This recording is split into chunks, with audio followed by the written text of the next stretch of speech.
Captain's log, stardate 47941.7. The Enterprise is en route to a briefing on the situation in the demilitarized zone along the Cardassian border. Meanwhile, we're celebrating the return of an old friend.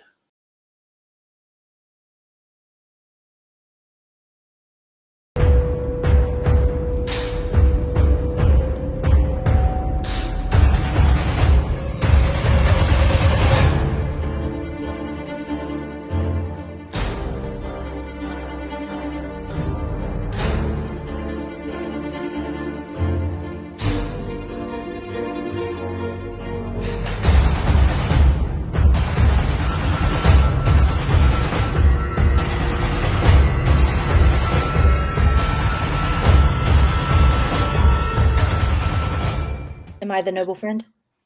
Well, it was Lieutenant Ro, but you know, I suppose it's always open to interpretation. Exactly. Right. Welcome aboard, cadets, officers, and visiting alien dignitaries. This is the Hit or Miss Star Trek podcast, where we navigate the wormholes of moral grey areas, debate the undebatable, and occasionally mutiny for the greater good. In Star Trek, the hardest choice isn't always between right or wrong. Sometimes it's between orders and your conscience.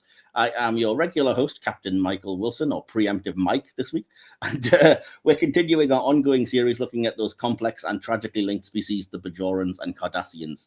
Now, a few weeks ago, we reviewed Next Generation's Ensign Ro, and this will be part two of what I'm basically calling our Ro-Laren Trilogy. We were supposed to have, returning from that episode, our complete Ro squadron, as I'm calling them. Yes, I know, wrong universe, but you know, allow me this one.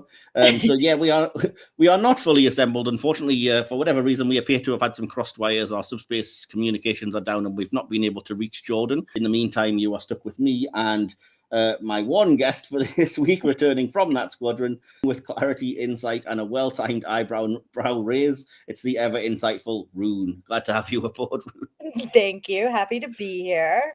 Yes, I've got a packed episode coming up, including our review and deep dive into this week's focus episode, which will be Preemptive Strike. Yes, we've gone from Laren's first Next Gen appearance to her last, a pivotal and powerful farewell that still sparks debate. It's also the second last episode ever of Next Generation. So, yeah, intriguing. And as we were mentioning off air, Rune and myself, not a great run of episodes towards the end of season 7, but we'll see what we make of this one. Oh, boy. But before we get into undercover ops and shifting loyalties, we do have some quick phaser blast of opinions coming up in this week's Hit or Miss section. So, yeah, we'll forego the usual hailing frequencies open because we've talked at length about Rune, your sort of Trek journey, your likes, dislikes, your favourite Cardassian and Bajoran things. So I'll jump straight into the Hit or Miss section instead. What about my performance? I'm not a drama critic. Whew. So. Oh gosh, I have to do this all by myself this week. I'm afraid so. I'm focused. So, yes. Let's do it. Well, unless Jordan turns up, so cross your fingers that she does. Jordan! So, yeah, I mean, you've done this before, so you know what to expect. But just for the benefit of any new listeners or anyone that's unsure, basically, I just shout out at something from anywhere in the Trek universe, ask if it's a hit or a miss. We debate it back and forth, just the two of us, it looks like, and decide if we can come to some kind of consensus, or I guess if it's 50-50, we'll just have to simply mark it down as divisive. But, yeah. So, and because I've been doing that during this season anyway, I do have a handful of things that would relate to Bajorans and Cardassians, but again, not everything. And for some reason, I got carried away, so I've got 12 things to choose from this week. And again, I'm doing it kind of lottery style, so I'm going to have to ask you to pick numbers. And again, you're on your own on this one because Jordan isn't here to do it. So hopefully there'll be things that you have an opinion on and that we can use. I'll make up an opinion for you today. How about that? We could probably use the help at this point. Things are not going well. But yeah, that's fair enough. Exactly. Yeah, I got carried away writing things and I was like, well, we've only got a handful of episodes. I think this and one more episode left this season, so I'll probably get through most of them. So we'll maybe get through about 4 today. We usually do that. So we'll start by saying, would you like to pick a number between 1 and 12, please? 3, 1 and 12. Okay. I did say I get carried away. Really? Number 3 is an episode and does relate to our overall theme. It's a DS9 episode, and again, if you need me to jog your memory, because you know sometimes it's the title isn't enough, please say.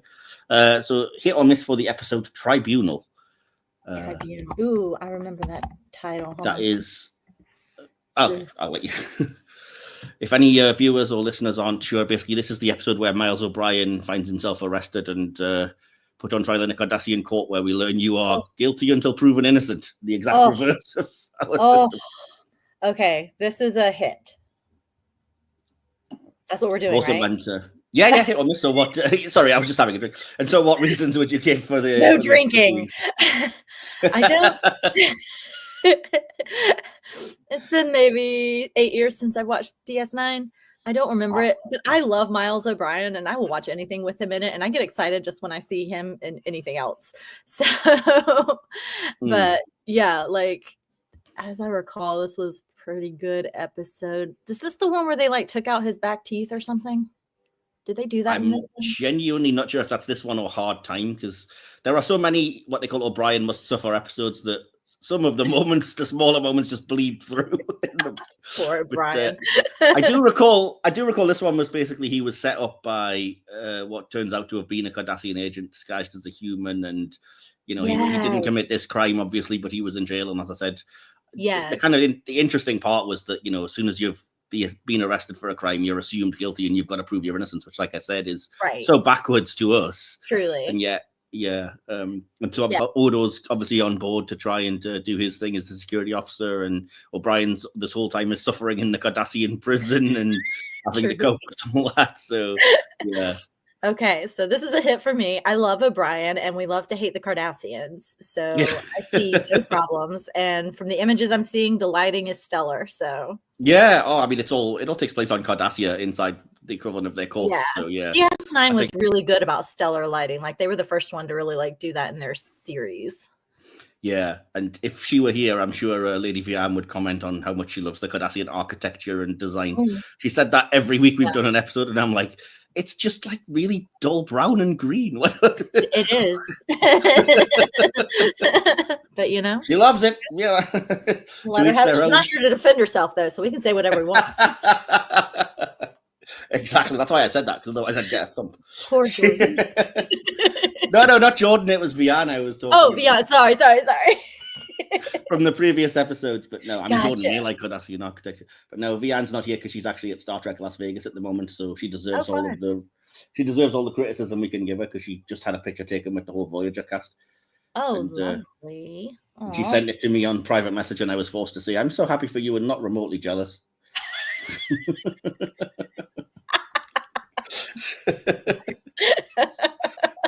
That was a lie, of course, obviously. It was a lie, right? Gritted teeth and everything. Exactly, yeah. Anyway, back to the episode. But no, I kind of, I mean, we're not going to have anything divisive here. I agree. I love Tribunal.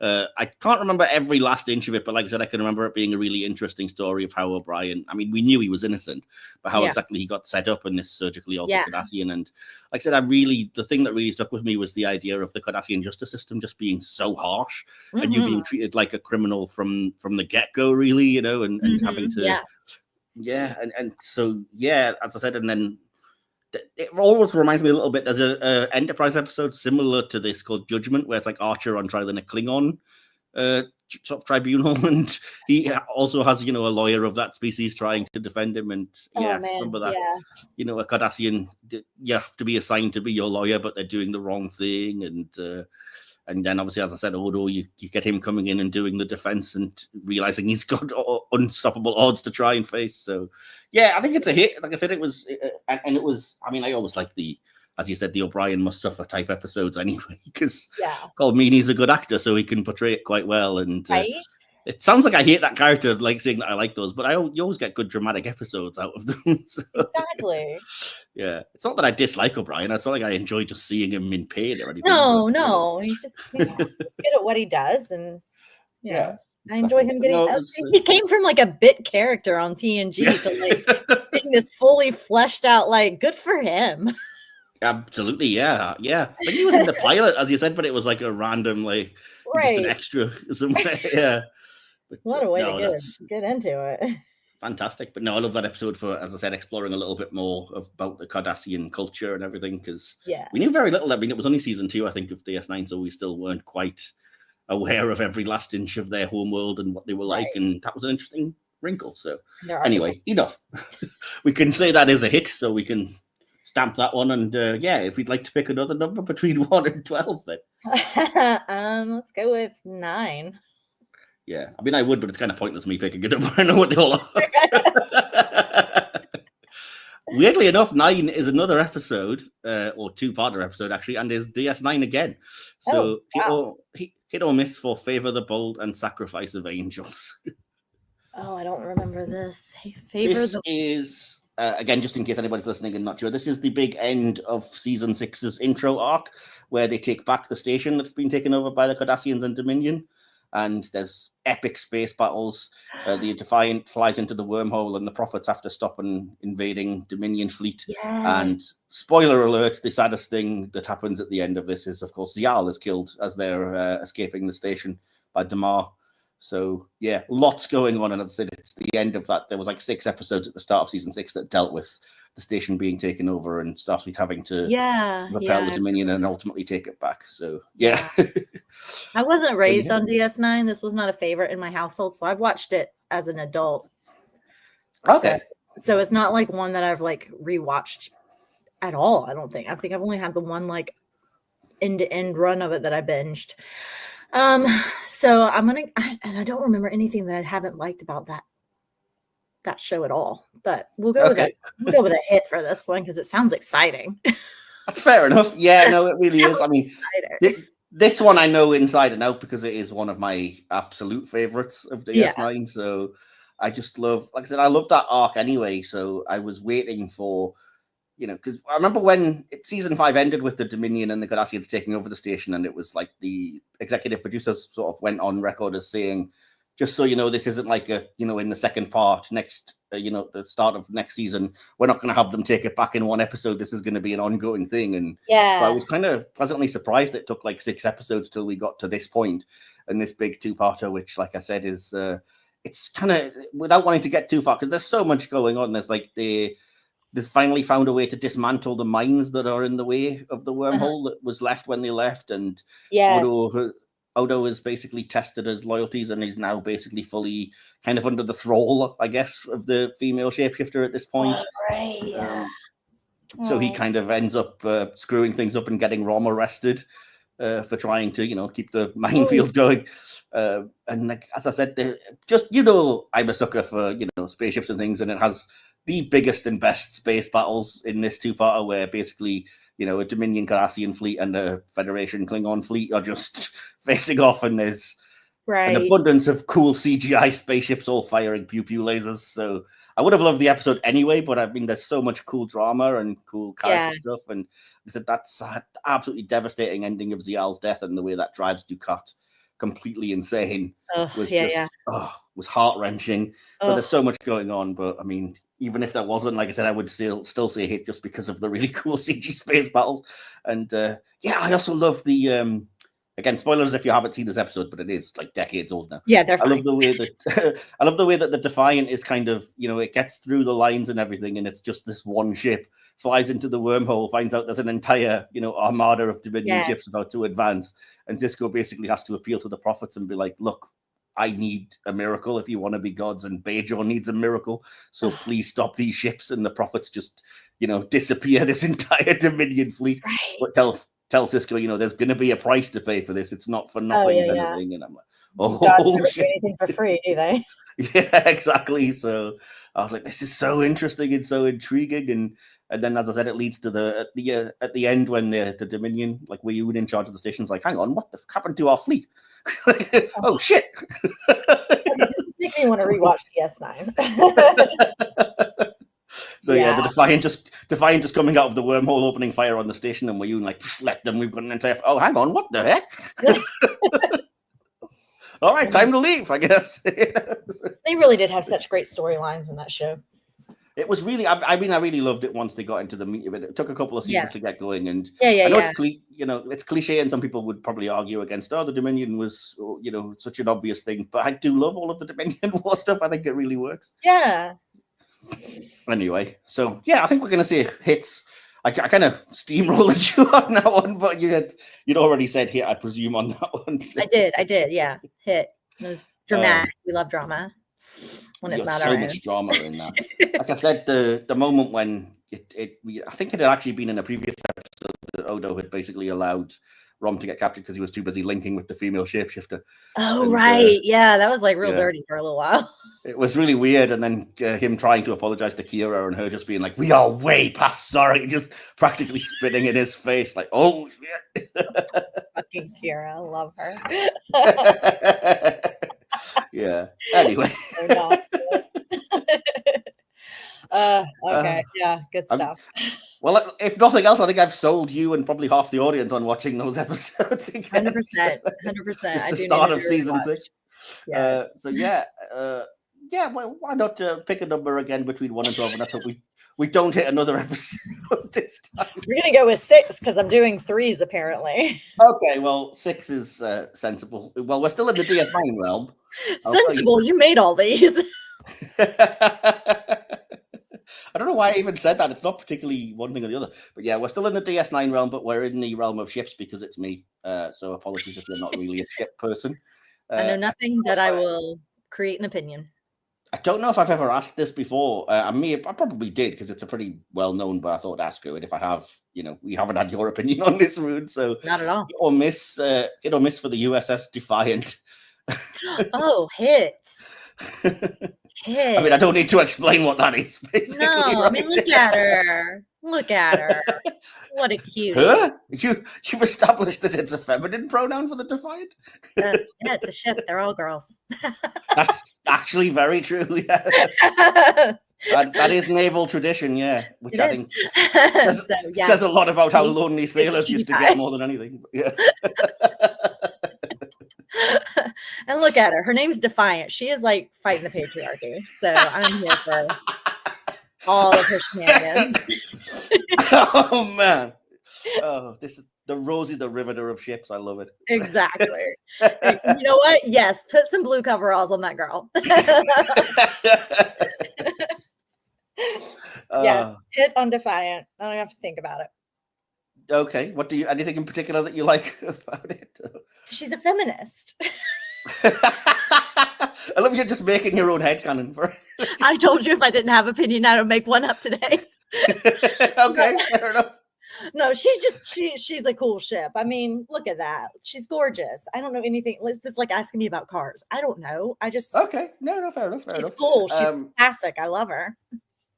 I would agree that it's a hit. I was it took me a while to warm to it because it is so not Starfleet, if you know what I mean. Like it doesn't have a saucer section and 2 little sticky nacelles and a little drive, but for what it is, like it's a warship, and exactly. It's designed to be that, and it's got it's got a thick hull, no offense, Defiant,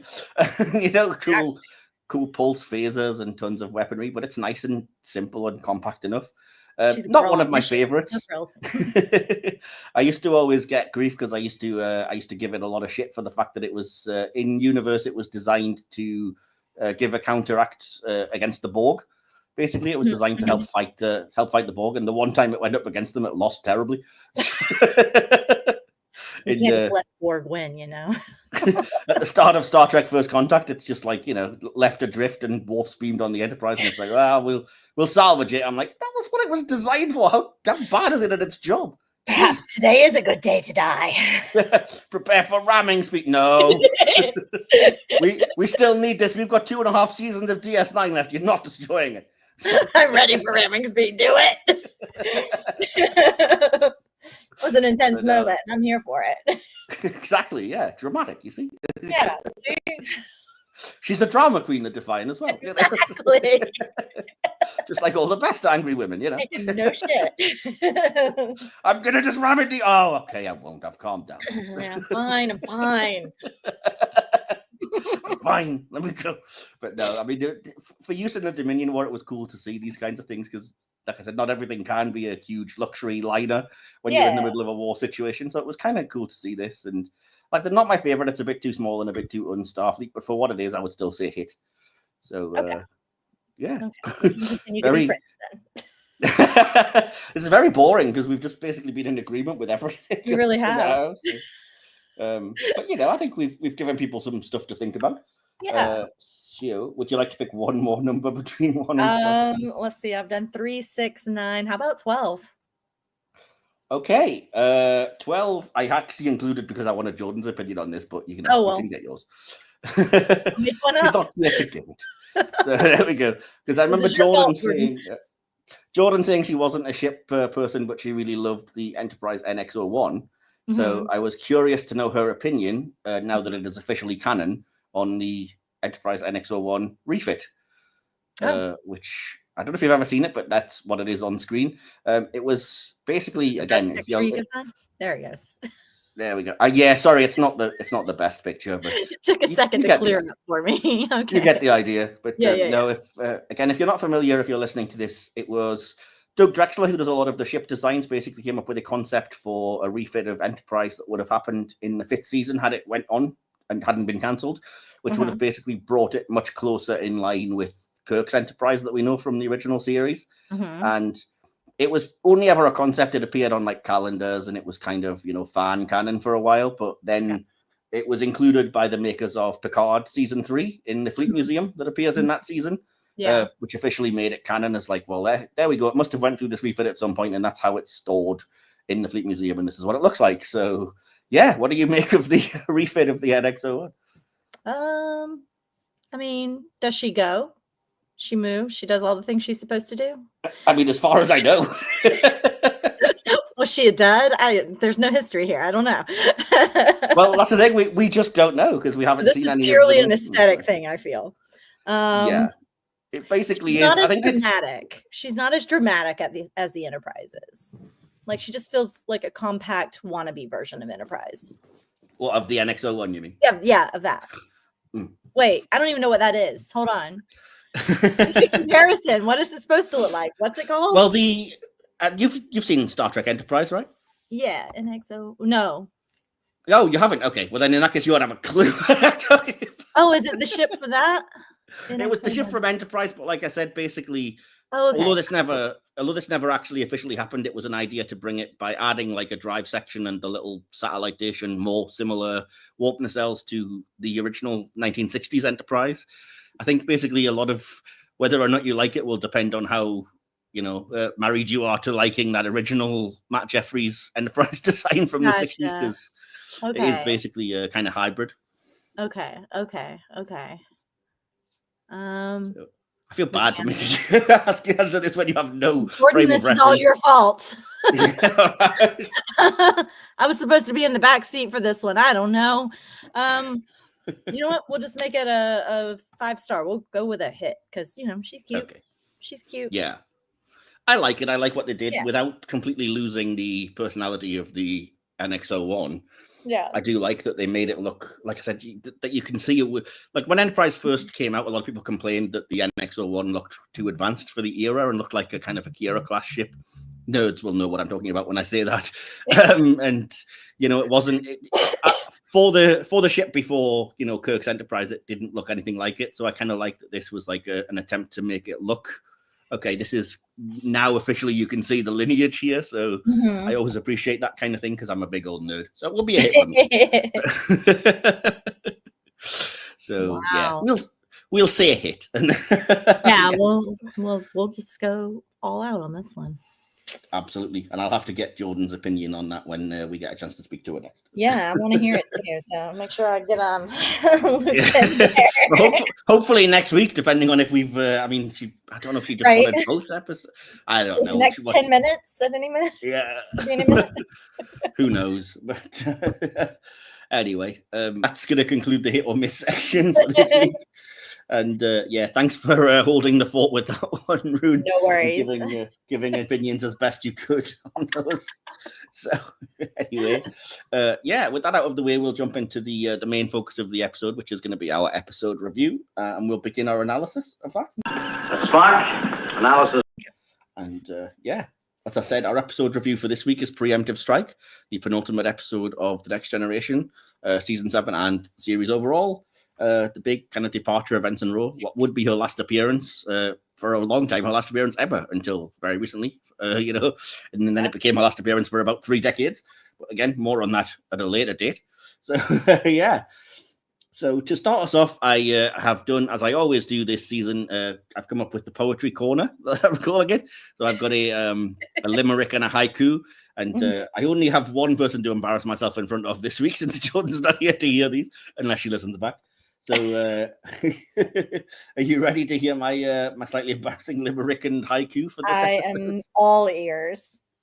Okay, so yeah, allow me to indulge my creative side audience and just fast forward if you're not a lover of these. So, and again, credit to the Delta Flyers, to Garrett Wong and Robbie McNeil for letting me steal this idea. I said letting; they don't really have a choice. I'm sure they don't listen to this podcast, but just so they're aware, I know that I stole it from them. Anyway, so yeah, moving on to I'll start with the limerick because that seems to be everybody's favorite. So, starting with the limerick to describe Preemptive Strike, it is as follows: Ro's back with a brand new task, to put on a fake Maquis mask. But when she sees that their mission meets her own need for attrition, abandoning her morals is too much to ask. Ooh, nice. Ooh, you have chills, don't you? I can just a little bit. I've given the episode more gravitas than it deserves. I think you might have. And yeah, so moving on to the haiku then for this episode, which again, it's always harder trying to fit it into those syllables, but hopefully I've done a good job. It is: Ro joins the Maquis, betrayal or belonging, Picard is broken. Oh, wow. Dun, dun, dun. Dun, dun, dun. How long does it take you to write this? It varies. It's sometimes if I have a complete block, it can be, half an hour waiting on something or trying things out. Sometimes it just comes to me like out of nowhere and I don't know where it comes from. Love that. The muse. These ones probably took about half an hour to just try a few things out and try and get in things that I knew I wanted to touch on. Like I knew I wanted to touch on the ending somewhere in one of them. And so that's how I kind of ended up with Picard is broken at the end of the haiku. So yeah. And do you typically write poetry? Is that like a thing you do? No, it's just like I said, I enjoyed when because I didn't listen to the Delta Flyers doing their Voyager reviews, but they started reviewing DS9 from the start, and I was like, well, I can jump on board now because I've seen Deep Space Nine, so I've been listening to them ever since. And they said they share it out, so one of them does a haiku, one of them does a limerick to explain the episode. And I was like, I actually like this. It's interesting. It gives you an interesting perspective because you have to kind of break the episode down into what it's ultimately about, and gives you a chance to, exercise a bit of a creative side. That's cool. So yeah, I'm going to begin talking about Preemptive Strike as I always do by giving some behind-the-scenes information. So again, sorry, Rune, if you do want to jump in at any point, ask clarification or, add anything to anything, feel free. And I'll try and get to it as quick as I can. But yeah, there's some interesting things here, I think. So hopefully you won't be too bored listening. Not going to be bored at all, I swear. Fair enough. So diving into the BTS then, the original title of this episode was The Good Fight, but it was felt that this title was too similar to All Good Things, which is why it was changed. According to Jerry Taylor, this episode did not come from a desire to bring Ro Laren back one last time. In fact, after actress Michelle Forbes turned down the chance to take her character to Deep Space Nine in the role that became Kira Nerys, her relationship with the show wasn't the best. Yet the series found itself rushing towards a deadline with no other workable story idea but this one, which depended on getting the actress back. Yeah. Taylor was able to get on the phone directly with Michelle Forbes and pitch the story personally, convincing Forbes to commit to the series' penultimate episode. Yeah, I have thoughts about that. I normally don't stop and editorialize, but I have to say at times it really did feel like, Michelle Forbes wasn't really wanting to be here during this episode. It wasn't just me then. Okay. Yeah, no, it definitely wasn't. And I have to say, this idea that, it wasn't just a desire to bring Ro Laren back. I listened to the commentary on the Blu-ray disc because this episode has one, and they basically slightly contradict this. They say that at the start of the 7th season, they had contracted Michelle Forbes for 2 episodes as Ro, and so they paid her for them because it's like a pay-or-play contract. Yeah. And so it got to the point where they were told basically either write an episode with Ro in or we've paid her for nothing. Right. So they had to write an episode for her. Jeepers. So, yeah. So, I mean, there's nothing to say what the episode had to entail. So obviously the idea of her, abandoning and joining the Maquis would have been something they would just come up with. But they did know they had to feature the character somewhere. And like I said, I just get the sense that Michelle Forbes really just wanted to have the money and didn't want to come in and do the job. Right. But for whatever reason, was either convinced or paid enough, or she just seemed bored for a fair chunk of this, to be honest. But again, maybe you disagree if you're a fan. I don't know. But yeah. Where was I? The appearance of Admiral Nechayev and Gulevek was intended to add continuity to the developing Maquis arc. Likewise, the use of Klingons, Vulcans, and Native Americans as village extras was a subtle setup for the cast of Star Trek Voyager, which I hadn't realized. But then I was like, oh yeah, of course, they have a Vulcan, a Klingon, a Native American. So yeah. And yeah, I have to say, again, on the commentary, they do point out, yes, part of this episode was deliberately to set up the Maquis conflict for Voyager, because we'd had it established in DS9. You know, they'd done the introduction of the Maquis, and then it sort of fed over to Next Gen here. So again, it was to set that up and really point out it was something that affected the Star Trek universe, because it's going to be important on Voyager, although it really wasn't in the long run. But yeah, anyway. Speaking of Voyager, the lieutenant commander who Ro Laren refers to as her instructor of advanced tactical training in 2369/70 and who joined the Maquis was intended by the producers as a reference to Chakotay, as was the Native American connection made in that episode and previously in Journey's End. In fact, this information is included in Ro Laren's biography at StarTrek.com. Whilst not canon in the truest sense, that intention was ultimately contradicted in the Voyager episode In the Flesh, in which Chakotay stated that he resigned his commission on March the 3rd, 2368. So there is some people that argue that's just a continuity error, and it still is Chakotay that she's referring to. So, you know, choose for yourself, I guess. Right. Anyway, as part of the plan in this episode to lure the Maquis in with fears of a biogenic weapon, Ro mentions that one of the items being transported to the disputed area is biomimetic gel. Oh, sorry, I put my teeth in. One more time. She says that it is perfectly legal and does not seem concerned about it, stating that it is harmless on its own. However, when talking about this substance in DS9's In the Pale Moonlight, Captain Sisko states that it is strictly controlled by the Federation and not available at any price, implying the substance is much more dangerous than stated here. Yeah, what can you say? Someone done messed up. Right. Interestingly, the actress Shannon Cochran reprised her role of Kalita in the Deep Space Nine third season episode Defiant. I've seen this episode in Defiant multiple times and never made that connection that it's the same person, same actress, same character. And when I read that, I was like, "Oh yeah, oh, she is, isn't she? She's on the Defiant with Thomas Riker in that episode." So yeah. She also interestingly plays Cirella, Jadzia Dax's future mother-in-law, and a Klingon in her wedding episode. You are cordially invited, which is a really good role and completely nothing like this. Right. So, good actress. And finally, this is Natalia Nagulich's last appearance as Alina Nechayev. Sorry if I butchered all of the Russian there. In Star Trek The Next Generation, although she had also appeared in Next Gen and in the DS9 episode The Maquis Part 2. And she did go on to star in the DS9 episode The Search Part 2, although not really, because that appearance was a part of a virtual reality simulation and not the real Nechayev. I actually quite like this character. She was kind of a bit part, but she was one of the rare good admirals that appeared in the show.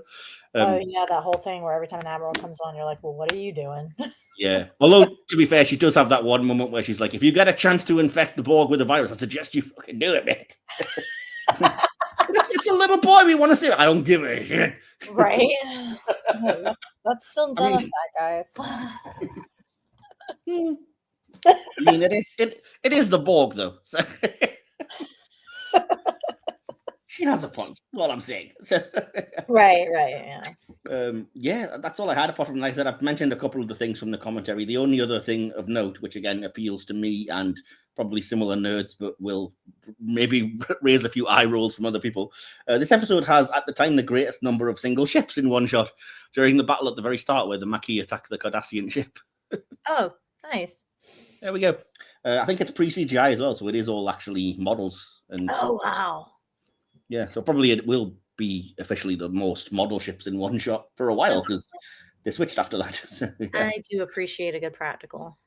Yeah, I like that battle. Actually, I thought it looked really good. A lot of the stuff looks good on the enhanced Blu-ray now that they've, that they did a while back. They kind of upgraded the effects and gave it a polish and made it up to HD standard, and it looks really good.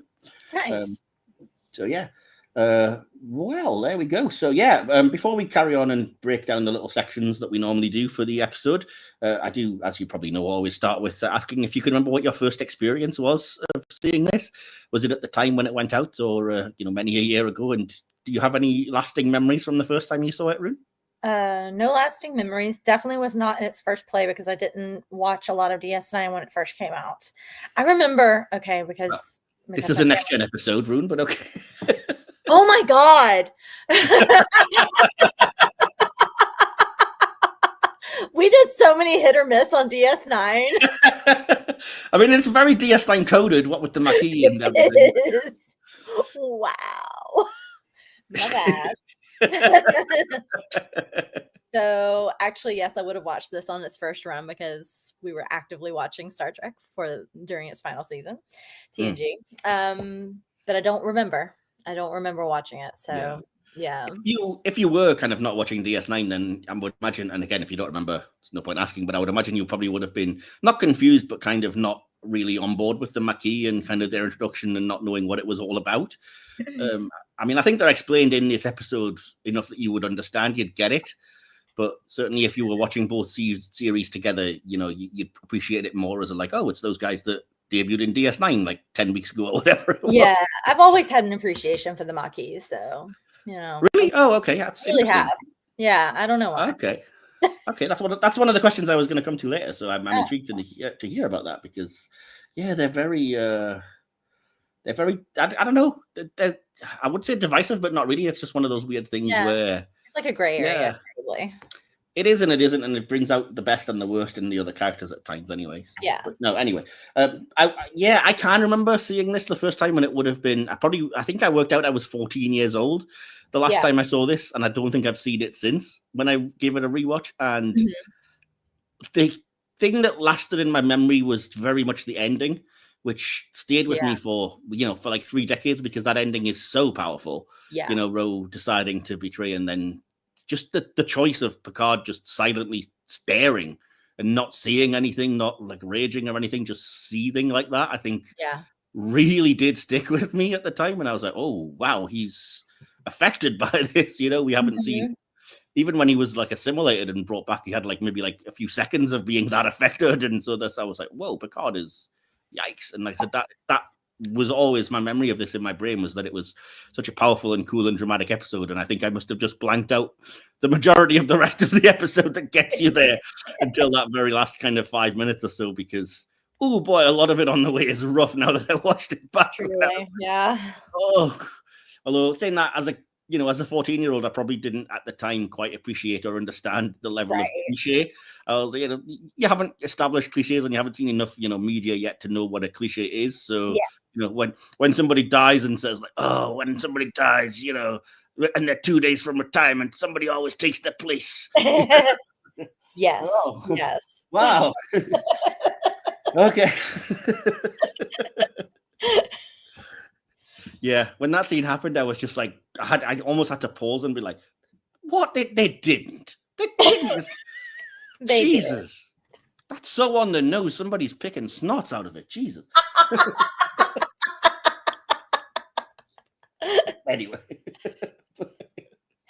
Moving on. Anyway, because we basically have started talking about it, so we'll move and we'll start talking about the writing and the plot in this episode. The teleplay is by Renee Echevarria and the story is by Narayan Shankar.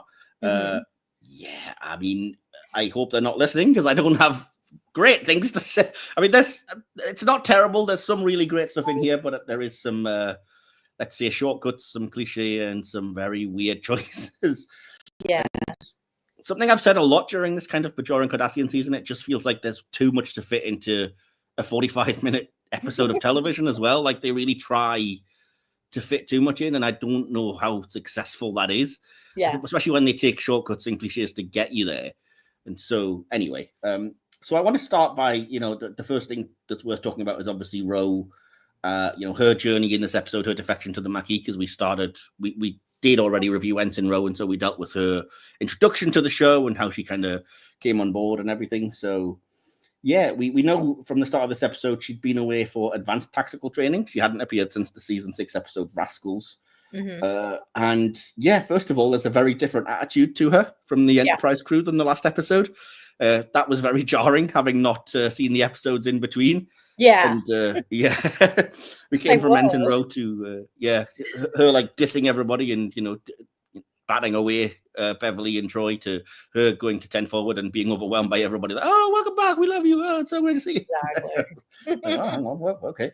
So, but anyway, we immediately get the very incredibly close relationship to Captain Picard and some slightly inappropriateness, I want to say.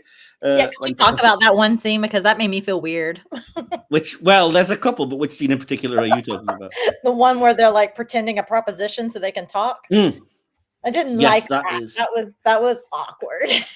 That's very, very weird. And I think I'll mention it in direction, but it's even weirder when you know that Patrick Stewart directed the episode. Oh. So yeah, he chose to put himself in that position. Oh, man. I mean, I get it and I understand it, but yeah, there's some very awkward kind of tension in that moment. And I just, more importantly though, logically within the kind of plot of the episode, it doesn't make sense to me and it left me baffled. Yeah. I get it if the idea is that, she's trying to make out that she's a prostitute or whatever, and she's being propositioned, and that's how she's kind of doing this meeting in the bar. But I was like, but that wouldn't make sense to any of the other Maquis because they know she's not a prostitute. Yeah. So how exactly is this like? That's no defense really there, is it?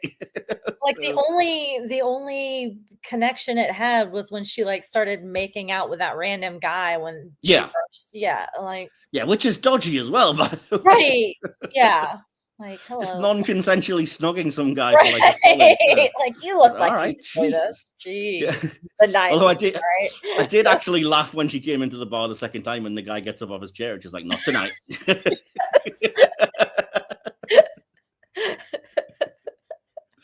Oh gosh. Okay. Yeah. Yeah. But no, it didn't make a lot of sense. And I think I realized at the time, I was like, well, of course there are none of her Maquis kind of cellmates or whatever in the bar, because why would this is even weirder now? Yeah. Why have you suddenly decided to be a hooker for this guy out of nowhere? You have to explain yourself better. But anyway, like I said, I get the point. Although I have my own issues with that scene that I will probably get to shortly-ish because it's under this writing. But oh boy. Anyway, but yeah, my kind of I just, again, you say 90s and maybe things were a bit more innocent then, or we just didn't care. But like, Picard's very first words to Ro are, "Oh, you look very fit. Tactical training." Right, I noticed that. Like, what are we doing, guys? Come on. Yeah, like first of all, it's not particularly appropriate for the captain to be like, "I thought you needed saving from this crowd of people, so I've just, called you away for a one-on-one with me," and then immediately, "Oh, you look very fit." I'm like, whoa, back off, Picard. Yeah. No, it's weird. It's very odd. I mean, I don't suppose it's intended to be that way. And had it been a kind of mentor-mentee, between two men or whatever, you wouldn't have had that. But they must have been aware it's kind of an old man and a younger woman, and surely. Anyway, but yeah, and again, it feels a bit like a shortcut, but I can't really comment on it in this episode so much as, because it's obviously feeds through all of the episodes. But she's very suddenly like, "Oh, I have to take this mission to validate your faith in me, Picard. I would be nowhere if it wasn't for you." And I'm like, I don't remember, other than that one scene at the end of Ensign Ro, I can't remember her and Picard really being that kind of like him sticking up for her constantly and always taking her side. And I'm like, again, it kind of reeked of like, oh, hang on, I see what's happening. Picard, you're the very best. I was like, so something's going to happen. Yeah. Obviously, you're setting this up for a reason. Yeah, you can see it coming.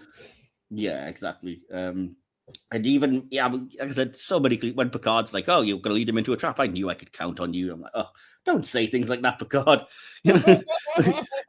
That's like, I'll be right back in a horror movie. I mean, come on.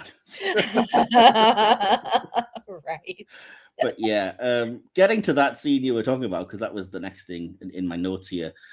I just think, and I don't know why I didn't pick this up at the time. Like I said, I think it may have been because I loved Captain Picard and I wanted to be here when I was younger, and so it never occurred to me until watching this scene now.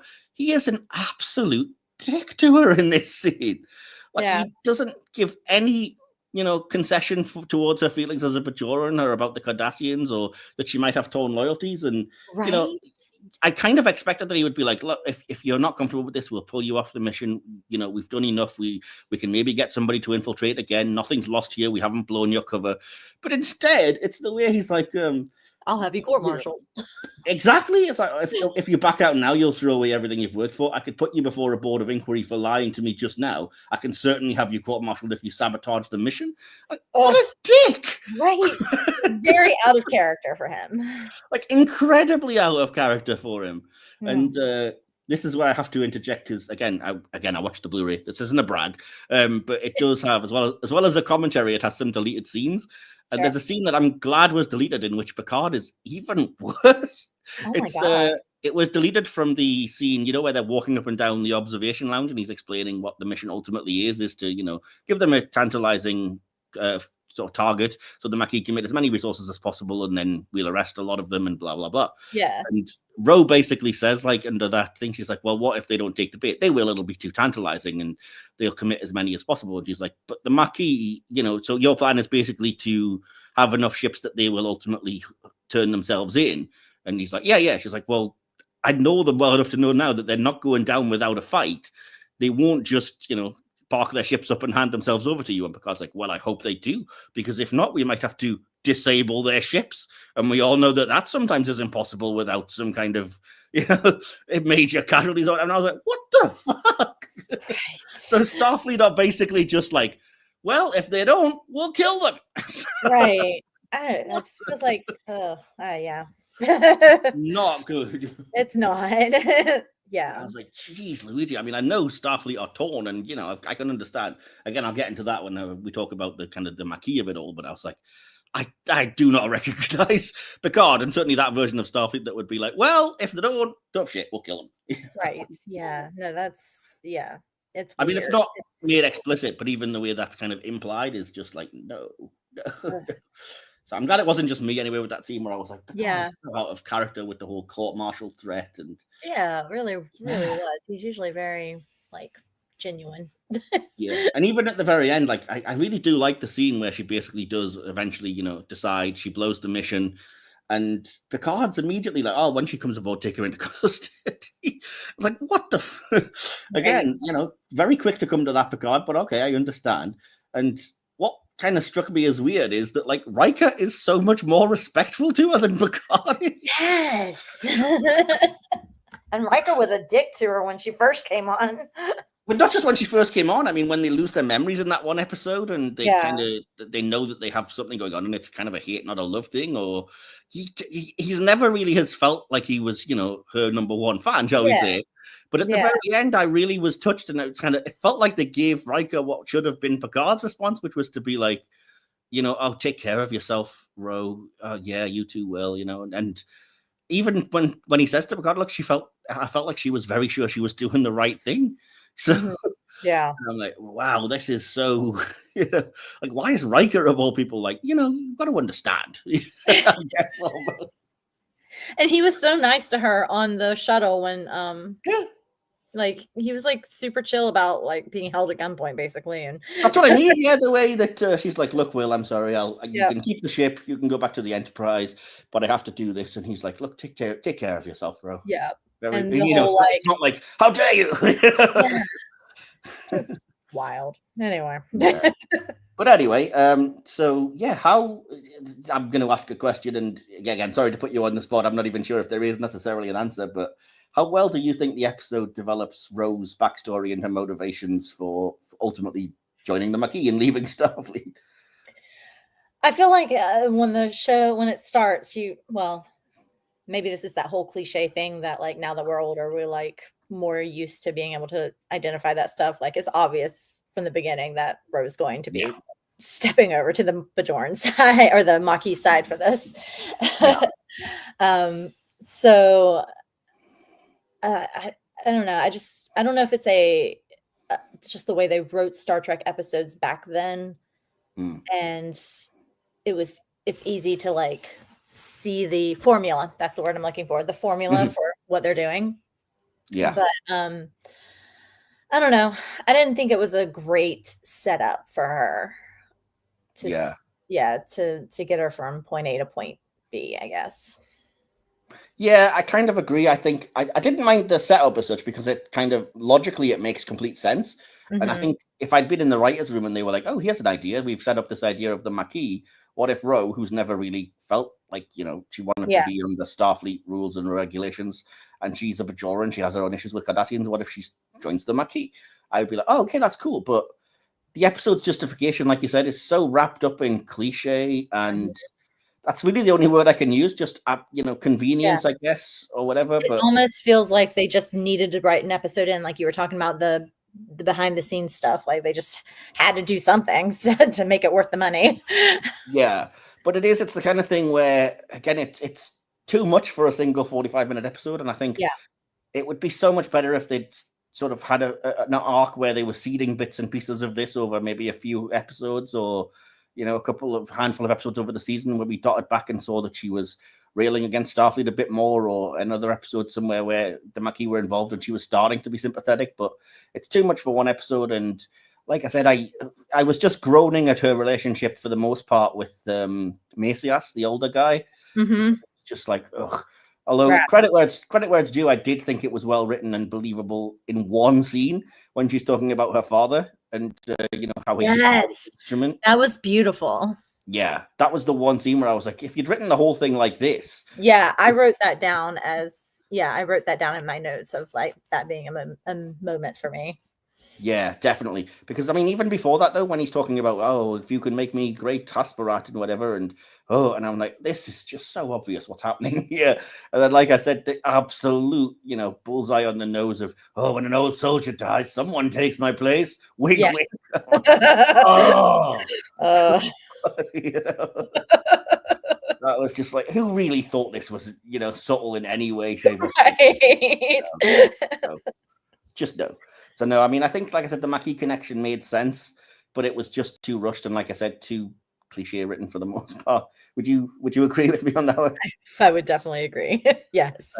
Yeah, we've kind of answered the next question I had, but just to kind of clarify it, I think. So, how do you feel about Picard's, you know, treatment of Ro here? Is it justified? Is it out of character? And does it change? Yeah. He's usually so fatherly in a good way, you know, like and this just was so brash, especially for somebody that he knows like what her past trauma is and her history, and to put her in a situation like that to begin with just seems ill-advised. You know, like no, I'm not a fan of the way his character was written for this one at all. Yeah, I mean, towards the end, certainly, like I said, I didn't really mind. I kind of get, like, you know, when they're all despite the impropriety, I kind of got the kind of, oh, I'm so proud of you, and oh, thank you for your faith in me, Captain, and you know, that kind of all made sense. But it was then, like I said, she'd already lied to him about the mission, implying that she wants out. She doesn't want to do it, and his response is, well, I could have had you arrested for lying, so I suggest you go ahead or get court-martialed. Like, come on, man. You can see she's struggling here, for crying out loud. Yeah, no, for real. You know, I mean, we've established the Maquis. It's not like a, you know, it's not a black and white thing. They are shades of gray. It's not like, oh, I'm leaving you to join a known enemy that hate you and want to destroy you. It's kind of, they have their justifications. Yeah. So, so that was kind of going to bring me to my next question when it comes to the Maquis, is that, again, I always feel like these episodes barely scratch the surface because they're just too complicated. Yeah. And Picard, again, I said most of the episode, other than that one scene, I was fine with, but I lied, basically, because there's another one where... I can court-martial you for this. Oh, I'm so sorry. I genuinely, I'd forgotten I'd written this, but yes, I remembered, like, when he's talking to Gully Vec, and they kind of have that, like, back and forth, and Vec, you know, they say the same line back to each other, oh, it seems like you're having limited success because we've been attacked. Well, we were attacked, you know, a week or two ago, so you're having limited success as well. And, you know, the little... You know, the usual dick measuring contest that you get in these scenes.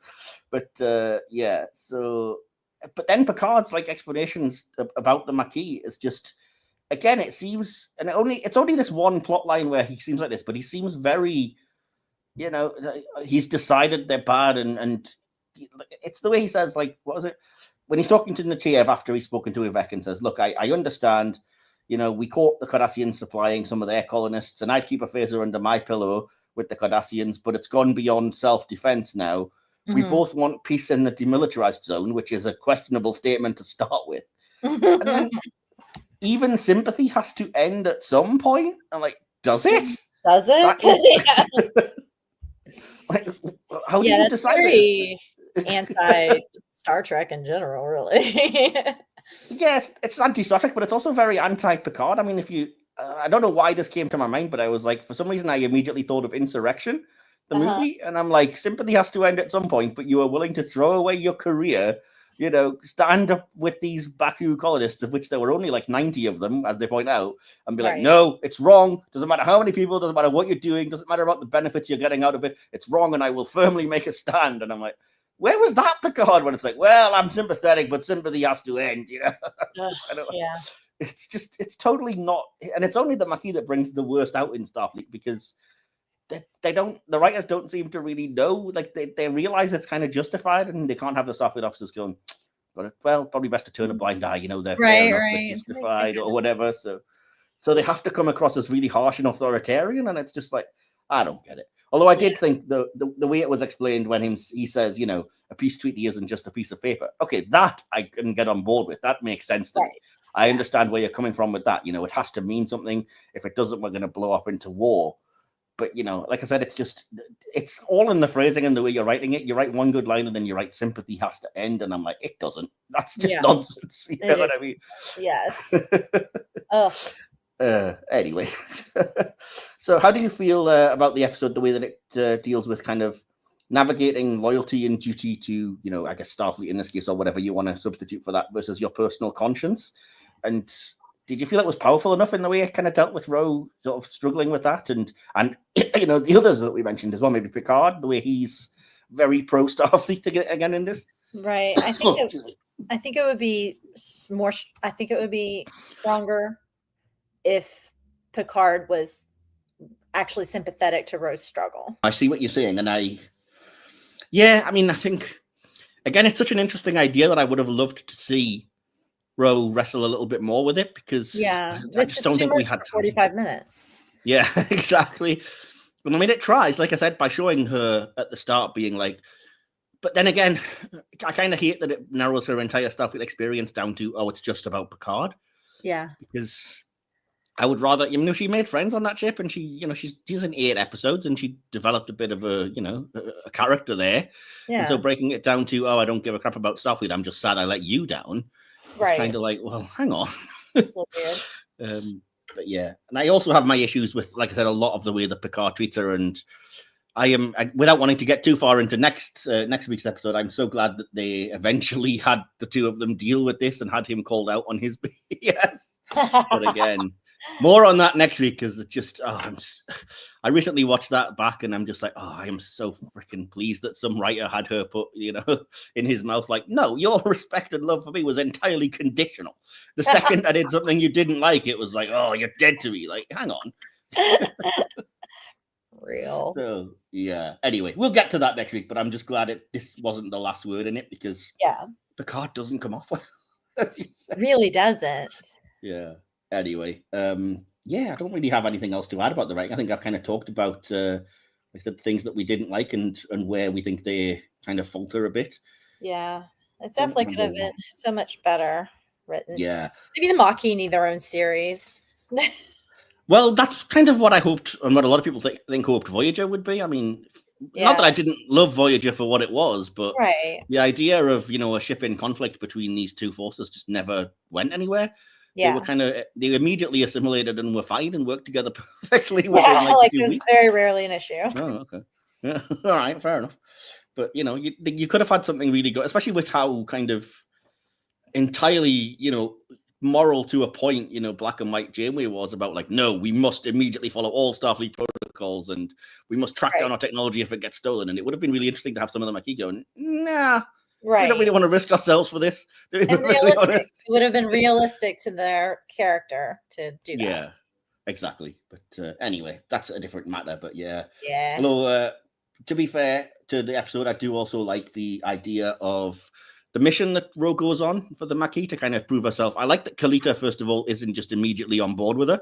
Yeah. Because it made it, again, for 45 minutes, it was nice to have at least one character be like, I'm not so sure about you, love. Right.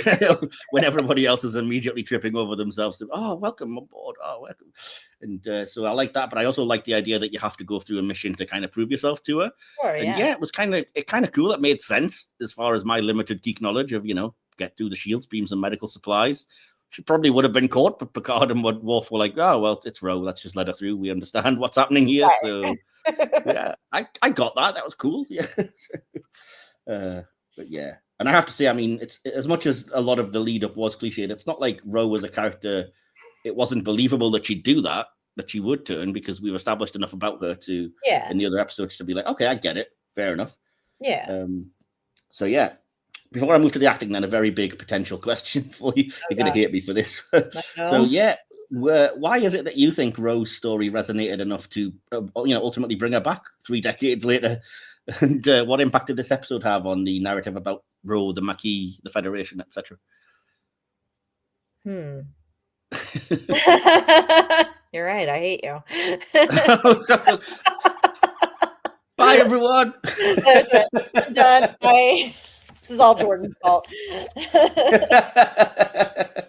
Jordan would have had an answer. Right, exactly. I like bullshit so much. No, I'm just kidding. Okay. Why? Say the question again. Well, so that's it's kind of one long thing, but I'll break it down. So first of all, why do you think Laren's story resonated enough to ultimately bring her back in Picard? And I mean, I think I'm probably not alone in saying this episode resonated, and that being the conclusion to her story, because we kind of come to know and come to like that character, even though, like I said, I was surprised to learn she's only in 8 episodes, because it feels like more. It does, and she was always, I mean, I know not everybody does, like Vian hates Ro, but I love the character, and whenever she appeared, I was always like, oh, yeah, cool. And, we'd come to, like I said, her last appearance was the episode Rascals that we've talked about just before this, where we'd learned a lot about her, and she'd had her childhood again. And she, like I said, she'd bonded with the crew. We saw her bond with Geordi when they thought they'd died because they were phased in that transporter thing. And I'm not going to go through all 8 episodes she's in, but ultimately, like I said, I think for me, I've answered the question myself there. So for me, it had a kind of an impact. But what was it that you felt had an impact about this? And is it the character, the actress? What? All right. Again, I love Ro Laren. I've loved her from her first appearance on Star Trek. So anytime she comes back is a joy for me. And with all the weirdness of this particular episode, they did really lean into the fact that she is grateful to Picard and respects Picard no matter what is happening, and that Picard looks at her, and I'm going to say looks at her as someone that he would mentor and cared about on a human level more than just a career level. So I think that's why it shows that it hits him so hard at the end of this episode, because it's like having a piece of your family backstab you. Yes, that's what I was going to say. Yeah. Without the writing of Picard for this particular episode, like generally speaking, that he's in conflict, that he knows that Ro's following her heart and that she's not exactly in the wrong on this. I don't know if he does. Well, not in this episode. I'd never got the sense that he was understanding of it at all. Yeah, I mean, I still not don't. This episode. Just like Picard in general, that's how you would expect him. I think that's kind of why, again, without getting too far into it, I think that's ultimately what the point of the return in Star Trek Picard is. Yeah. It's to get him to that point to admit, because he still starts out being like, no, you did wrong. You completely wronged me. And it's only by the end of that he's like, oh, I actually now see you were very right in what you're saying. And I understand and I see every aspect of what you are. And But yeah, I mean, it's weird because it hadn't really occurred to me before, and maybe I'm, putting my own spin on this, I guess. But to me, it kind of seemed, as much as there's slight tipping over into the kind of romance part, I don't think they're going for that with him. No. And I think it kind of feeds into Picard's kind of, he starts out by saying he doesn't like children and he doesn't want to be a family man and whatever, and then gradually warms more and more as the show goes on. Yeah. And I think she's kind of like, if I have to characterize our relationship, I think she's kind of like a surrogate daughter to him. Yeah. And then that's kind of the way he, as I said, it's kind of like he's been betrayed by family at that point at the end of it, because it's kind of a closer relationship than just a, work colleagues or manager and, employee. Yeah. But again, that feeds back to what Ro eventually ends up saying, which is that, if you do care about somebody that much, you see them and every aspect of them, not just what they can do for you and not just, how many kids have been like, oh, I don't want to go into the family business or whatever. Right. And that's kind of what this is in Yeah. science fictionized terms. Yeah, you gotta love them for everything they are. Exactly, yeah. And I think that's kind of why it resonated with me, as well as just the fact that, like I said, Ro is such an interesting character. And again, they mentioned in the commentary that this episode wouldn't work with literally anybody else on the Next Gen or the Enterprise crew. You wouldn't believe it with anybody except Ro. Yeah. So if they were going to do this story and feed it into the Maquis and so make them more relevant again, it would have to be with her. So I think it did. It's one of the rare times, because I'm not really a huge fan of the Maquis, but it's one of the rare times I got it and I understood where they were coming from, and I kind of liked that ending for Ro, even though I was kind of feeling for Picard at the time.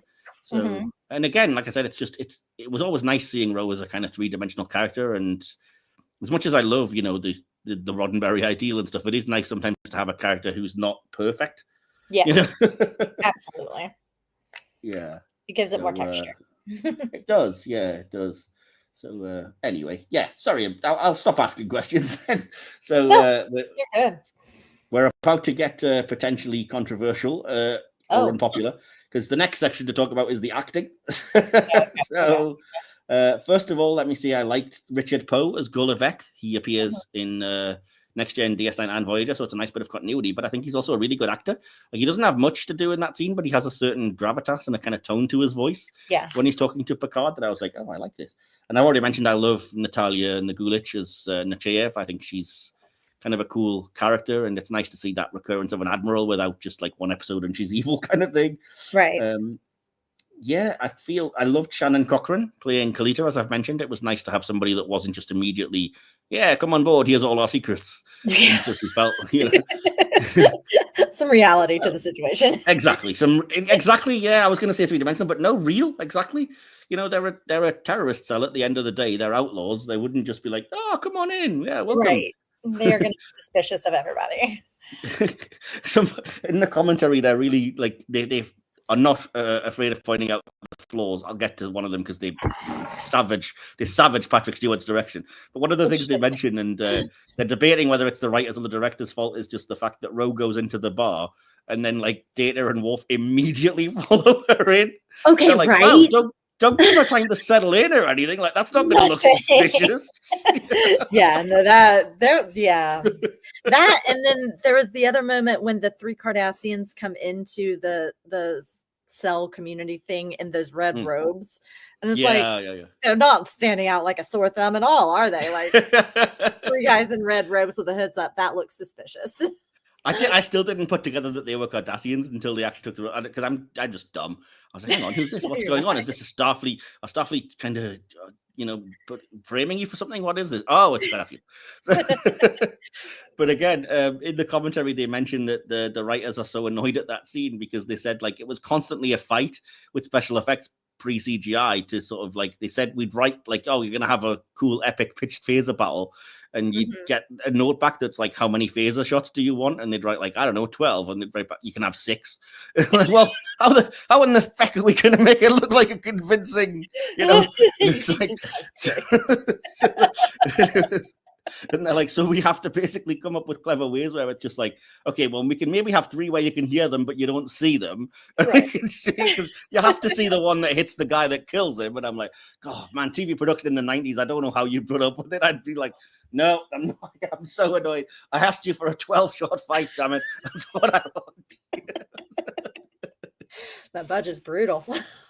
I know it is, but they were saying like that's how it was, because it was like, you've got to, before CGI, like I said, you've got to paint in the effect, but you've also got to paint in things like the way that the laser beam would reflect on the faces of the person shooting and the person hitting, and the way it would react and the way it would react with the environment. And it's like, they said it would cost something like $8,000 or whatever per phaser blast. And I'm like, oof, God, keep it off screen, Jesus. I don't blame you. Right. Wow. Yeah, and I think they said at one point, they were like, I think I understand now why the original series eventually came up with like sonic disruptors or something at one point. Like, you don't need to see anything, you just hear like, oh, look, it blew up. Oh, that's great. It's got nothing to do with the acting, but it is kind of like, it's kind of, so it's hard to do, you've got your limitations, I think is my point. But anyway, Sure. but yeah, acting wise, like I said, it's not like Patrick Stewart doesn't give a good performance, but he's so out of character for most of it anyway. Yeah. That kind of, I think that affects his performance. Although credit where it's due, that last scene, even though he is just sitting there, is damn powerful. You know, It really is. it would have to have been to have sat with me for that long. But yeah, kind of we've already touched on it. But I'm kind of glad it's not just me. It really did feel like Michelle Forbes just wasn't as good as she normally is in this episode. Yeah, and when you said the whole thing about like they were kind of off, like the relationship wasn't the same on set for her. Yeah, like that made a lot more sense. Like that she felt a little bigger. I don't think it was so much on set. I think it all. I don't know if we talked about this the last time, but the idea that basically she was offered the role that would become Kira in DS9, like it was written entirely for her. It was supposed to be Ro. She would have been, because you can actually go and check it out. It's on the various websites that the show Bible initially had written it as, this is Lieutenant Ro Laren. She's going to be promoted in the next gen episode. We'll cross her over. She'll be like the Bajoran first officer. She's going to be best friends with Dax, have a antagonistic relationship with Quark, etc. So they'd written it, the entire show with basically her in mind as the first officer of it, and then offered it to Michelle Forbes, and she was like, "No, I don't want to do TV. I want to do movies." So naturally, they were like, "Well, F you. We wrote you an entire thing," and that's when they had to kind of pivot and create the Kira character, which kind of worked out because in the Noir Visitor's great, and Kira's a good character, but. Yeah, you can, especially in those. I think you said that last time, or somebody did. You can see in those opening DS9 episodes, it is just Ro. There's no tremendous difference between the two characters. That's just what she's playing, what you're given. But yeah, so I think the point is not so much the cast or whatever, but the behind the scenes people, the writers, the producers were very upset with Michelle for snubbing them in their view of like, well, why would you do that for? So yeah, it was there was probably a certain coldness, and like I said, she did just seem like she was. I don't know. I think I've written in my notes, like during the first scene when she goes to the Maquis and she's getting interrogated, she just seems either bored or like she's kind of sleepwalking or just paint by numbers acting, I guess. It just feels, there's no emotion there. And normally I'm not super critical of acting, but even I noticed and was kind of like, this is, oof. And she's so good as an actress. I mean, if you look at the way she acted in Ensign Ro, which is the only one we've kind of got, on record as seeing, but she was so much better there, so there was so much power and impact in the little things, and her kind of, crisis of conscience, and does she go along with the Admiral or turn against him? And yeah, I know she's a better actress than this. So, right. Yeah, no, I felt it too, for sure. Yeah. I'm pleased it wasn't just me, because and I mean, it's not every scene, like I said, when she actually does the scene, whether or not it's because she was directed to it or it was an earlier take, so she was fresher, but when she does the whole, like I said, my father used to play in that instrument that you're talking about, and I used to always be able to sleep, etc., etc. She's really emotional there, and I'm like, okay, this is more like it. Yeah. But for a majority of it, it just doesn't seem quite right, and like I said, some of it might be direction, and whenever somebody kind of feels like that as well, feels exhausted, I'm always told, well, you do multiple takes in a show, and this might be like take number 30, and the actor's just like, I just want to go home. I don't even care. These lines have no meaning to me anymore. I mean, you're going to know this more than most. Look who I'm telling. But yeah, so there's a chance, like I said, it was just a take that they used where she was just like, ugh, I don't care. Yeah, exactly. But I get the feeling like, again, we don't know for sure, but I do get the feeling she was kind of like I said, this is the penultimate episode of the show. She probably thought, haha, I've gotten my 2 episodes worth of money and I'm not going to be called in. And then gets told, hang on, the second last episode we want you for. And she's like, oh, I don't want to do it. Damn. So, yeah, I mean, like I said, not her best performance. Not terrible. There's that one good scene. I think we both agreed. But yeah. But yeah, as I said, standout performance-wise, Jonathan Frakes weirdly impressed me in a very small role because, like I said, it was nice to see him warmed to Ro in a way that we hadn't seen. And I'm not just talking about that end scene. I mean, like when she does that mission and Picard's like, oh, let her through. She's obviously got somebody with her. And Riker's like, aha, guess I know what they mean now by advanced tactical training. Yeah. Like, oh, yeah. Riker's got a bit of respect, Exactly. Yeah, no. Yeah, he was good. Yeah. So is there anything else about the acting that you wanted to mention or you wanted to bring up? I haven't. No, I think we're on the same page about that. I agree that Ro's performance was a little lackluster compared to what we know she can do. Yeah. And, Picard, like, Patrick Stewart always gives a good performance, but Yes, yeah, it just feels weird on this character because it's so atypical. Yeah, but it's kind of like, I don't know if I would blame the actor or the writer in that, as you say, Yeah, because no, I wouldn't blame the actor for yeah. that. And I mean, the director is him as well, so you can't really That is blame him. So yeah, yeah. I'm Saying just that actually, wouldn't blame the actor. But yeah. the writing probably didn't help because No, I think that's what it is. Like so much. The whole point is that he sold it believably, but it is so out of character that it's like, well, Yeah. I still don't believe it. So anyway, yeah. But now speaking of the direction, as I said, the direction is by Patrick Stewart, and it's not his first episode of TNG. He's done at least one, maybe a couple more. I think a lot of the actors ended up doing directing. Yeah. I can't say I noticed anything particularly bad, and I liked a lot of what I had seen. But then, like I said, when I listened to the commentary, they were super critical. Yeah. And I get the sense that they were kind of, for whatever reason, the writers just seemed really bitter about the idea of like cast members directing. And I mean, I get that. Really? Yeah. I don't know. It's kind of like there's something kind of self-serving, I would say, about, and it doesn't feel so weird in a series where you have a different director for every show practically, kind of a thing, like they cycle through. It doesn't feel as weird as like doing like a film or doing a show, like a theater show, like doing a film or a theater show where you're the director and also like a main character in the show. That feels so self-serving in a way. Yeah. On a television series like this, it feels less so because I look at it because it ran for so long as an opportunity for actors to like try out other areas of the film industry in a safe place where they've got mentors around them, or they've been here, they know the routine. And so like if you've been an actor on this show for 5 years and you're like, I'd like to try my hand at directing to see if that's something I'd like to do, like I could see that being a thing. But in general, I'm not like a huge direct it and be in it, at least not for a huge role. Yeah. I get it, and I kind of, and part of it is also they kind of mentioned during the commentary that they were kind of advised without being told that if an actor was directing an episode, maybe write less of a part for them to do.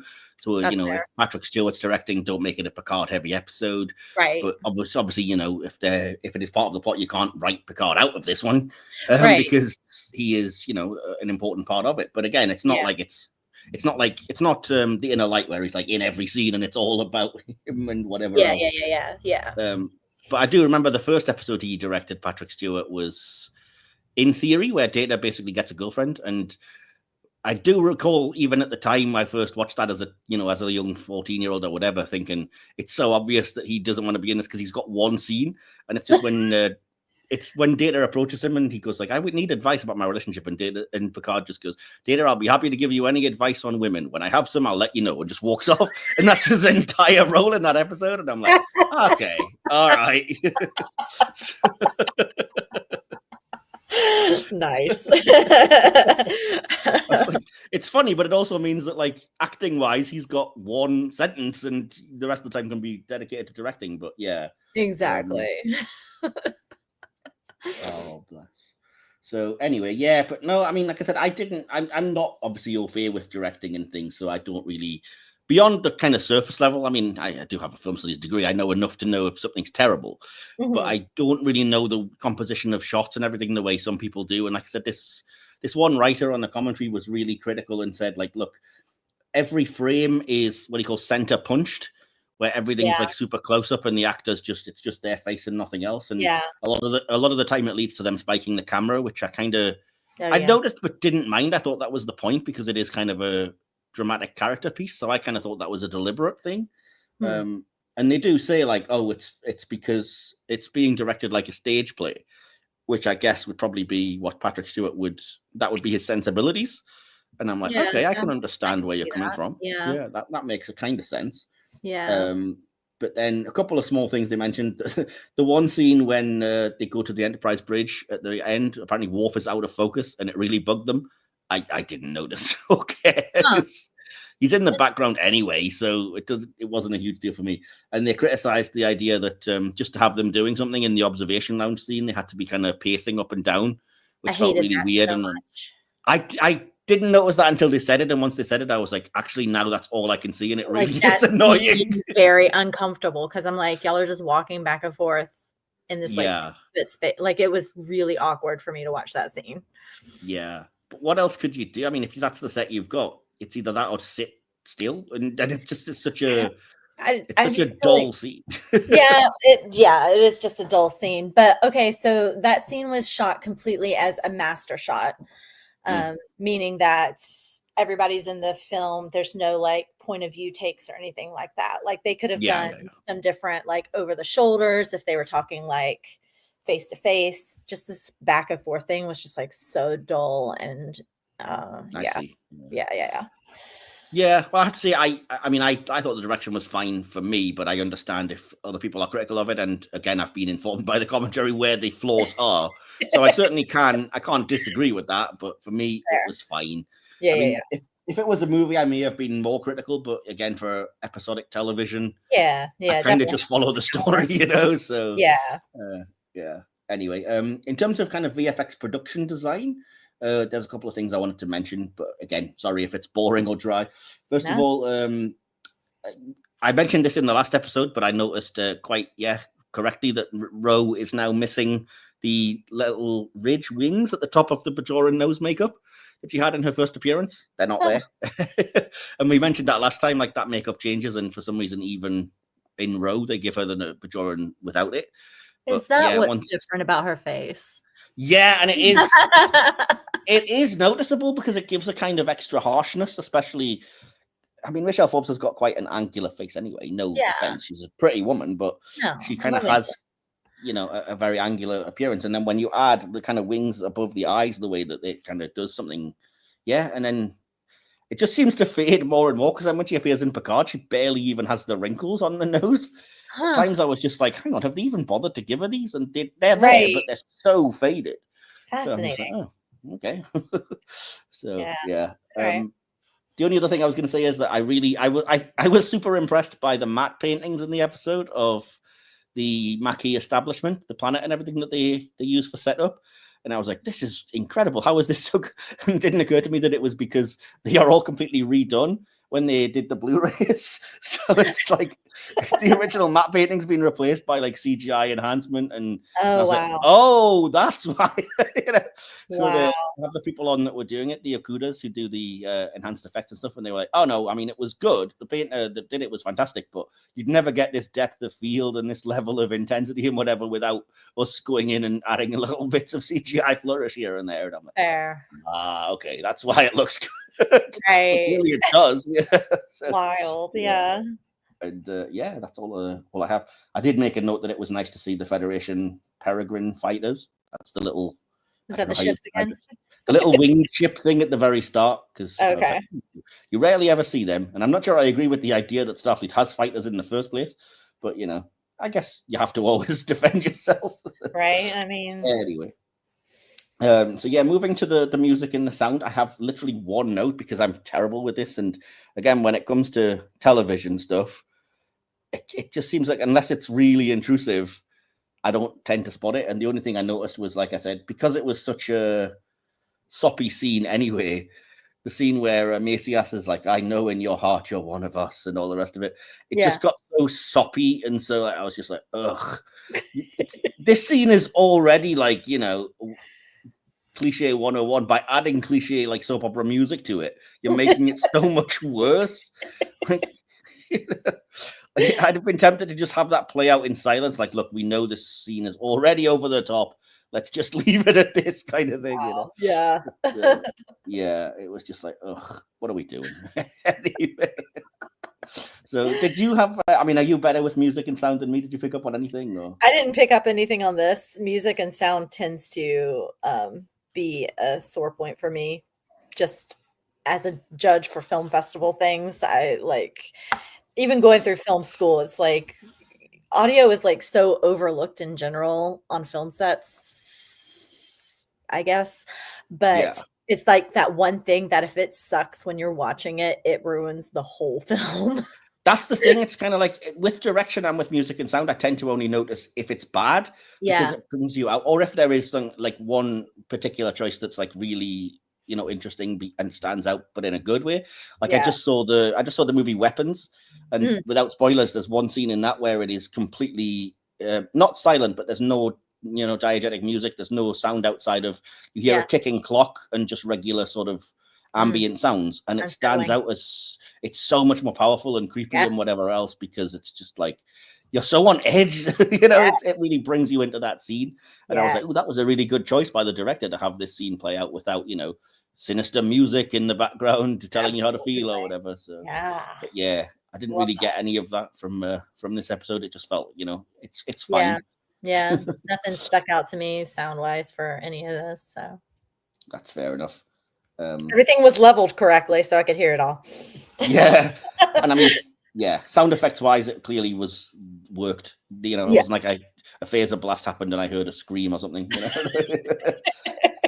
Somebody added a cat meowing where it should have been a phaser blast, whatever. But that would be great. They should do that. It would be funny though. Somebody should. Yeah. Just go through the whole series and just change out random sound effects or something. When an old soldier like me gets clawed. Yes. Anyway, so yeah, well, there's not really much else to do. I'm gonna move to the next bit, which is gonna not take very long because it's the section that I call subspace communications. Incoming transmission. And that's where I basically open up the floor to anyone that wants to comment on social media about their opinions on the episode. And I tend to try and ask, and I'm doing my best to kind of keep it interesting and ask the, you know, questions about the episode, but for whatever reason, I'm just not getting feedback from the audience as much anymore. And I think I have like 3 or 4, maybe, including one decently long one. So I will read them out. But like, audience, if you're listening to this, please respond to my prompts. I don't know why you're not. And I'm just, it's a nightmare to try and get them to respond. And what's more frustrating is the amount of people that see the prompt that asks like specific questions and then just leave a like.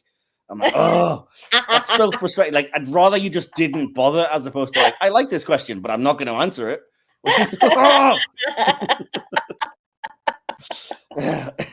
Oh, I hear your frustration. That is valid. Exactly, yeah. So anyway, moving on to what I do have. On Blue Sky, Terry Long says, Next Gen and DS9 did more thematically interesting things with the Maquis than Voyager did. Okay, fair enough. On Discord, in the Star Trek server, Frank Fury 74 said, Ro's turn made sense for the character. I thought it was a good juxtaposition. Obviously, I side with Starfleet, although I understand the side of the Maquis. I give the episode 3.2 out of 5. So that's fair enough. And finally, it's just the quite long one on Threads. Arcade Addict Brain says, I was disappointed in Ro. I understood why she did it, but I honestly think it was also a way out for her. I disliked the references that were made during season 3 of Picard, as if it were his fault that she decided to leave Starfleet the way she did. Again, more on that later. She made a choice, and so she chose. She turned her back on the one man that gave her a chance when no one else would have. Until they decided to get extremely bold, I could understand the Maquis as well. When they started going full terrorist is when I was like, okay, enough of those guys. Not that Starfleet is perfect. There are plenty of examples of when they failed miserably too. As to the episode, it was decent enough, though I was also disappointed that we wouldn't have Michelle Forbes around anymore. Yeah. Okay. Don't really agree with any of that. I have to say, I disagree with other than the not, being upset not to have Michelle Forbes around. But I mean, the show wouldn't have been around, so yeah. But I understand the point. It would have been nice if she'd taken that DS9 role, I think. And yeah. If anybody is interested, by the way, she does have a role in the DS9 relaunch novels, where she basically does take on the Kira role. She joins the Bajoran militia and becomes a scientist first officer now that Sisko's gone, and gets assigned to the station. And yeah, so you can read that. It's not canon, obviously, especially now that we saw Ro's actual fate in Picard. But it's an interesting way of seeing that character through the road that might have been. So all that remains then is for us to give our favorite things and then our conclusions and scores. So we'll start with our favorite character moment and line, as we always do, and this is where I'll hear an epic groan from you. Sure. Yeah. You're like, I forgot we have to do this nonsense. I wrote down notes. Ooh, wow. That's dedication for you. I love it. I know. I sat down this morning and wrote down notes, and it would help if I remembered what questions you ask. So Oh, well, just favorite character, favorite moment or scene, and favorite line, if you can remember one that sticks. I think I can. I think I can get that from what I have here. Okay, cool. All right, so we're doing favorite what first? So favorite character would be the first one. Oh, favorite character. Let's see. It's a tricky one, I'll be honest. I was like, I mean, I guess, you know. Right. Yeah. How about that poor guy that Ro assaulted in the bar the first time? I mean, we don't know anything about it other than he didn't really seem to mind the non-consensual he didn't seem to mind, assault, you know? and then he had like a funny bit when she came back. Not tonight. Call out to the featured background. Yeah. I've just remembered as well when she finally does stop snogging him after like a solid freaking 2 minutes or whatever. Right. He's trying to pull her back and she's like, it was nice to meet you. And you know what? Props to him for taking that rejection so well. Yeah, exactly. Especially in the 90s. but keeping the hope as well, so that when she walks back in the bar and next time he stands up like, ooh, maybe. Oh. I hope that actor runs across this podcast one day. It was a good little, I'm happy for you to give the supporting artist their due. If you want to say that was your favorite character, go for it. We're gonna go with that one today. Yeah. Awesome. We all know I love Ro, but it was a weird. Well, that's what I mean.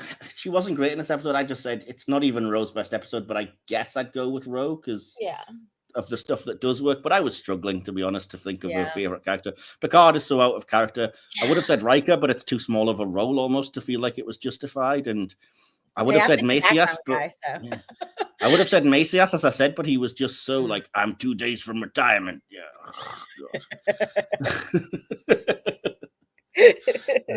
Anyway, next favorite moment or scene in the episode. Favorite moment would be when Ro is talking about her father and the clavion instrument, and that whole story that she gave, and that moment was so powerful, especially compared to everything else in the show. That's the favorite, right? Yeah, we are so in agreement. Weirdly enough, when it comes to this episode, this rarely happens. Whenever I have Vianne on, she usually argues with me about stuff.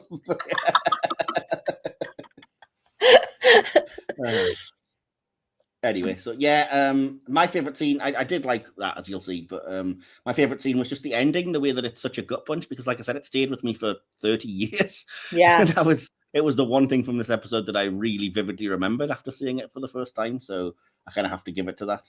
Absolutely. And, do you have a favorite line that springs to mind, or? Hold on, I wrote down a couple, so let me look at this. Oh, Rikers, now we know what they mean by advanced tactical skills. Nice. Well, you'll probably appreciate mine because I actually went with the speech that goes, my father played the clavion. When I was very young and afraid of monsters under my bed, he'd play for me. He said that the clavion had special powers. Monsters were afraid of it, and when they heard it, they would disappear. When I listened to that music he played for me, I was never afraid to go to sleep. When he died, I realized even he couldn't make all the monsters go away. That last part of that quote I wrote down too. I know, right? It's like, wow. Why did you turn up to write that one sentence and then forget, I know, like, what happened? For the rest of the writing, just like, this'll do. When an old soldier dies, that'll do. Whatever. I really am bitter about that line. Can you? You really are, yeah. Come on, man. Anyway, so then there's only 2 of us to do this, so I guess we'll give our conclusion and our score out of 5 stars. I better let you go first because again, I've written a small essay as I always. I'm sure you have. So would you like to go first, Rune? To no one's surprise, this is a little bit of a rough episode for the writing and the acting. So not a super big favorite. I will give it a gracious 3.5. Wow, that's quite gracious. Right? I'm a nice person. Yeah, I mean, it's not a great score, but as you said, I think it's understandable for sure.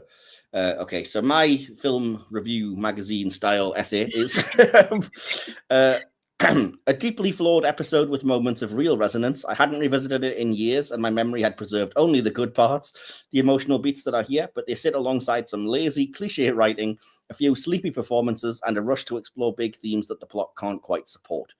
The idea of tying Ro's past to the newly introduced Maquis is solid, but Michelle Forbes' portrayal doesn't always capture the weight of that connection. There are bright spots. Her scene with Picard is excellent, and moments with Macias land well, but too often it feels like we're skimming the surface. The ending is the strongest part, giving the episode lasting impact, though it comes at the cost of Picard acting uncharacteristically unfair and harsh towards Ro. As a younger viewer, my hero worship blinded me to how unreasonable he is here. Revisiting it now, it's hard to miss. Patrick Stewart's direction is more than competent, I thought. Jonathan Frakes gives a commendable small performance.